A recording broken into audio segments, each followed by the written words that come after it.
I have just upgraded my graphics card, so instead of Titan X, I've got now this beauty, which is GeForce 5060 Ti. 5060 Ti, that's the 16 gig version. Make sure you don't buy the 8 gig version, that just doesn't make any sense unless you know what you're doing. It's one of the lower range, but it's really good. So the difference is like 9 years. The technology has gone forward. So this one, not only is it like 40 to 70% faster, depending how we measure it, but also it takes 30% less energy. And why is it important? Because it makes it lighter. The radiator doesn't have to be this big.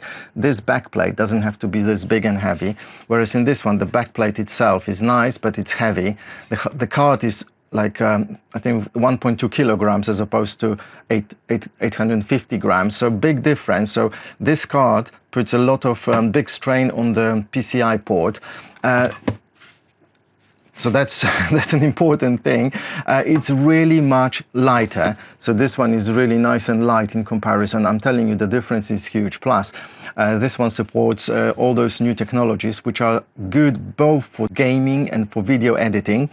Now, yeah, the price is kind of obviously, I paid £460 and I might be able to sell this one maybe for 150, 170. So big difference in money. But if you have some extra money, it might be a good time to upgrade, especially now during Black Friday, although I haven't seen any big discounts. So it looks like these cards are selling well, they hold the price, so you can just buy it. I don't think there will be any more discounts for Christmas either, but who knows. Consider getting a new graphics card. It's really worth it.